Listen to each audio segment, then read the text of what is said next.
ဂျပန်သာတိုးတက်မှုနှောင့်နှေးစေတဲ့မူခြင်းများဒါတွေကိုမသိထားလို့ရှိရင်ဂျပန်သာတိုးတက်မှုနှောင့်နှေးနေနိုင်ပါတယ်အဲ့တော့အမူခြင်းတွေကိုမပြောခင်မှာဆရာရဲ့ခိုင်ဝါ class လေးကိုကြော်ညာခဏဝင်ကျင်ပါတယ်ဆရာရဲ့ဒီ JF1 မြန်မာခိုင်ဝါ class ကိုစာမျက်နှာ650ကျော်ပါဝင်တဲ့သင်တန်းရဲ့ကိုယ်ပိုင် course နဲ့ဆရာဖန်တီးထားပါတယ်လက်တွေ့ conversation က150ကျော်ပါဝင်ပါတယ်ပြီးလို့ရှိရင်ဆရာတို့ဒီပတ်တန်တွေနဲ့ live ဖတ်တဲ့ illustration ပုံလေးတွေနဲ့ဆရာတို့မှတ်မိရလွယ်အောင်လို့ပြသပေးထားပါတယ်အားလုံးပြီးတဲ့အခါမှာနောက်ဆုံးမှာဆရာတို့ vocabulary session ဆိုပြီးတော့ထည့်ထားပေးပါတယ် video class တွေအားနည်းချက်ကသင်ကြားပေးတဲ့ဆရာကိုကိုယ်တိုင်မေးခွင့်မရတာဖြစ်ပါတယ်ဒါပေမဲ့ဆရာတို့ DJF မြန်မာမှာတော့ဆရာကိုတိုင်းလာပြီးတော့မေးခွင့်ပေးထားပါတယ်ပြီးလို့ရှိရင်ဆရာတို့ M5, M4, M3 ခွဲထားခြင်းမရှိပါဘူး level 3ခုလုံးအတွက်အဆင်ပြေအောင်ဖန်တီးပေးထားပါတယ်တင်တဲ့ course ကိုလည်း PDF file အနေနဲ့ပေးမှဖြစ်တဲ့အတွက်စာအုပ်ထပ်ဝယ်ဖို့မလိုပါဘူးအခန်းကတော့ဆရာတို့အခန်းပေါင်း90ကျော်ပါဝင်ပြီးတော့ပတ်တန်ပေါင်း350ပါဝင်ပါတယ်အဲ့ဒါပြီးလို့ရှိရင်တို့ရဲ့ရှင်းလင်းချက်တွေသုံးရမယ့်နေရာတွေ context တွေဘာကြောင့်သုံးရတယ်ဆိုတာတွေပြီးရင်လက်တွေ့စကားပြောကန်းတွေနဲ့ခေါ်ဤအပိုင်းတွေပါဝင်ပါတယ်မျက်စိထဲမှာမြင်သာအောင်လို့ဆရာတို့ illustration တွေနဲ့သင်ကြားပေးပါတယ်တလပြီးရင်တလသွင်းရတာမဟုတ်ပါဘူးဆရာတို့ lifetime class ဖြစ်တဲ့အတွက်တစ်ခါတည်းပေးပြီးရင်အမြဲတမ်းလေ့လာလို့ရမှာဖြစ်ပါတယ်သင်တန်း size ကလည်းကျွန်တော်တဖြည်းဖြည်းကြီးလာမှာဖြစ်တဲ့အတွက်စောစောအပ်ထားတဲ့သူကပို့ပြီးတန်မှာဖြစ်ပါတယ်ဂျပန်စကားပြောခိုင်းဝါကိုတေချာလိုက်လုပ်မယ်ဆိုလို့ရှိရင်တရားရဂိုင်းတုံးတိုးတက်လာမှအမှတ်ခံပါတယ် Okay ဒီလောက်ဆိုရင်ရပြီဆရာတို့ topic ကိုပြန်သွားအောင်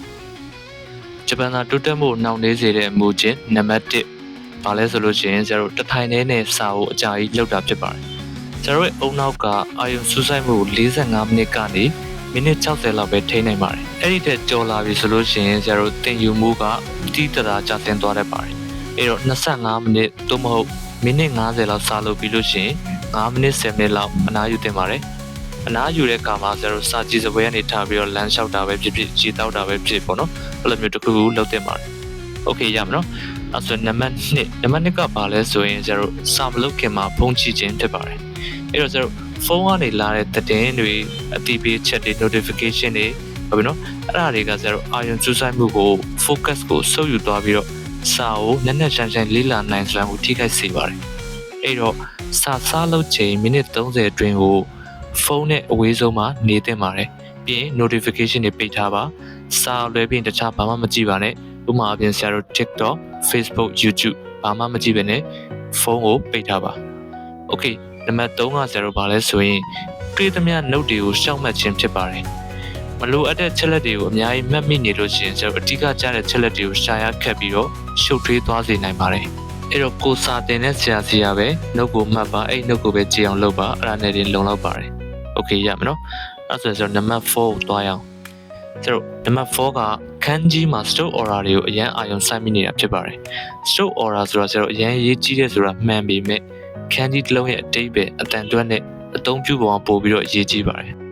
stroke aura ကိုဆရာတို့လုံးဝလစ်လူရှုဖို့ပြောနေတာမဟုတ်ပါဘူးမှန်မှန်ကန်ကန်ရေးနိုင်အောင်လောက်ကိုပဲဆရာတို့စတင်ပြီးတော့အာရုံစိုက်ပါဆရာတို့လေ့ကျင့်နဲ့သူ့ဘာသာဆရာတို့ stroke aura ကိုကျွမ်းကျင်သွားပါလိမ့်မယ်ဟုတ်ပြီနော်ဆရာတို့စာမွဲဖြည့်တဲ့အခါမှာလည်း stroke aura ကိုပဲစာမွဲမှာဆရာတို့မစစ်ပါဘူးအဲ့တော့တန်ဆေးလွန်ပေးဆိုလိုပဲဆရာတို့ stroke aura တွေကိုအာရုံစိုက်နေပြီဆိုလို့ရှိရင် GLPT စာမွဲအတွက်ပြင်ဆင်ခြင်းတွေအရင်နေသွားပါလိမ့်မယ် Okay ရမယ်နော်အဲ့ဆိုရင်ဆရာတို့နံပါတ်5ကိုတွားရအောင်နံပါတ်5ကဘာလဲဆိုလို့ရှိရင်ဆရာတို့နားရက်မထားခြင်းအပြင်မသွားခြင်းဖြစ်ပါတယ်ဆရာတို့အုံနောက်ကအနားယူတဲ့အချိန်မှာသင်ယူထားတဲ့ချက်လက်တွေကိုစုစည်းပြီးတော့တင်ဆက်ထားပါတယ်အဲ့တော့နာနာနေတာကကိုယ့်ရဲ့သင်ယူမှုစွမ်းရည်ကိုပို့ပြီးတော့မြင့်တင်ပေးပါတယ်တစ်ပတ်ကို1ရက်2ရက်လောက်အပြင်သွားတင်ပါတယ်ဥပမာအပြင်ဆရာတို့ပန်းချံ coffee ဆိုင်စတဲ့နေရာတွေမှာထိုင်ပြီးတော့တငယ်ချင်းတွေနဲ့ပြောပါစကားပြောတင်ပါတယ်ပတ်ဝန်းကျင်တစ်တွေကဆရာတို့စိတ်ကူးတစ်တွေကိုဖြစ်စေပါတယ်ပြီးတော့ပို့ပြီးတော့မှတ်မိစေပါတယ်ပေါ့နော်ကိုတင်ထားတဲ့ຢာတွေကိုပို့ပြီးတော့မှတ်မိစေကြမှာနော်နောက်တစ်ခုကဆရာတို့ဗာလဲဆိုရင်အချိုအငံစားတာများခြင်းဖြစ်ပါတယ်အချိုအငံများတဲ့စားစာတွေကဆရာတို့ခန္ဓာကိုယ်ရဲ့ရည်ဓာတ်ကိုခန်းချောက်စေပြီးတော့အုံနောက်ရဲ့လှုပ်ဆောင်မှုတွေကိုနှေးကွေးစေနိုင်ပါတယ်အဲ့တော့စာလုပ်နေချိန်မှာရေအဝါတောက်ထားဖို့လိုအပ်ပါတယ်စာလုပ်တဲ့ချိန်မှာဘေးနားမှာဆရာတို့တစ်သီးတွေဟုတ်ပြီနော်ကျမရည်နဲ့ညီညွတ်တဲ့အစားအစာတွေကိုပဲရွေးချယ်ပြီးတော့စားသုံးဖို့လိုပါတယ်โอเคရမယ်နော်အဲ့ဆိုနံပါတ်9သွားရအောင်နံပါတ်9ကပါလဲဆိုရင်ဆရာတို့မနေ့ကလုပ်ခဲ့တဲ့စာကိုဒီနေ့ပြန်မဖတ်ခြင်းဖြစ်ပါတယ်ဟုတ်ပြီနော်ဆရာတို့ရဲ့အုံနောက်ကတင်ယူပြီးတော့24နာရီအတွင်းမှာတင်ထားတာရဲ့90%နီးပါးကိုမေ့သွားတတ်တယ်ဟုတ်ပြီနော်အဲ့တော့စာလုပ်တဲ့အခါမှာ အရင်နေ့ကသင်ခဲ့တဲ့ဟာကို10မိနစ်15မိနစ်လောက်ပြန်ပြီးတော့ revision လုပ်ပေးဖို့လိုတယ်ရမယ်နော်အဲ့ဒီနေ့ကဆိုတော့မှတ်ညံနေကနေပြီးတော့အချက်လက်တွေကိုပို့ပြီးတော့ခိုင်မြဲစေပြီးတော့သင်ယူမှုကိုအဆင့်မြင့်ပေးတယ်ပေါ့โอเคရမယ်နော်အဲ့တော့ဒါလည်းအရင်ရေးကြည့်တယ်ကျတို့မနေ့ကသင်ခဲ့တဲ့ဟာကိုဒီနေ့အရင် revision လုပ်မယ်လုပ်ပြီးမှစာအသစ်ကိုသင်မယ်โอเคရမယ်နော်โอเคကြားရဆိုရင်ကျတို့ဒီဗီဒီယိုကတော့ဒီလောက်ပါပဲဒီဗီဒီယိုကနေအားလုံးတန်ဖိုးတစ်ခုခုရရှိသွားမယ်လို့မျှော်လင့်ပါတယ်